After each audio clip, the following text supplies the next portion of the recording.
What's up guys, welcome to your 161st Android tutorial for the new Boston. And sorry I cut off that last tutorial so abruptly, but I didn't like the way it was flowing and also it got too long, so I'm just going to pick up right where we left off in the last tutorial.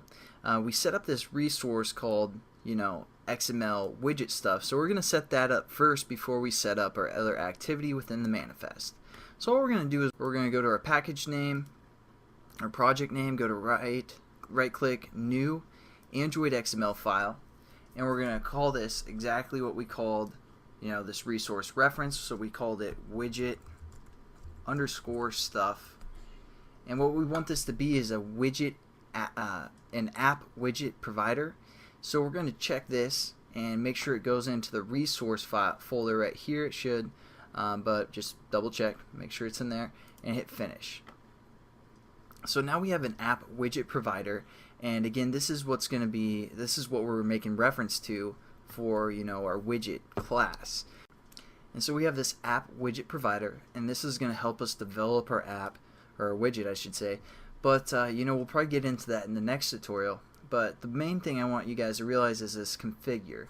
Again, the configure is going to be an activity that gets called right when we develop or create our app on the home page or home screen. So what we're going to set this configure up to equal is basically that configure class we called widget configure or config, and we first need to refer to our package name, which my package is com.thenewboston.travis, and then refer to your class name, which was widget config, and that's gonna basically say this is the activity I want you to launch when we to do some configuration or do some stuff before we actually display the widget on the person's phone.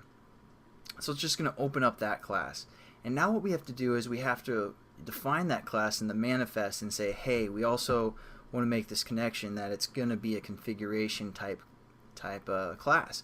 So let's go back into our manifest, and we're going to set up that activity that is going to be our configure activity. So again, just give us some space to work with within the application. I'm going to copy this activity up here because it has the intent filters and everything attached to it.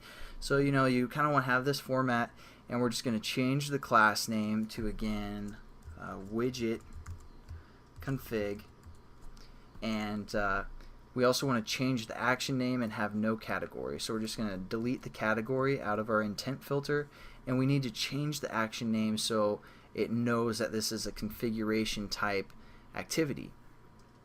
So what we need to make this action name be is again referring to the android.app-widget.action.uppercase app widget underscore configure,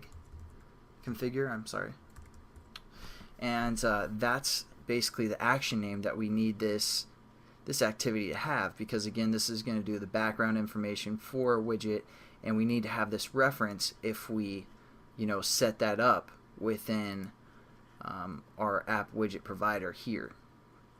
And again, this is connected to our pointless widget class by using this metadata, the resource. So again, everything kind of ties together, but we have everything that we need defined in the manifest, and that's probably going to be it for this tutorial. Again, just the configure is we have to have this action name if we're going to refer to it within the resource XML. So I'll catch you guys in the next tutorial, and I hope you have a good one. Peace.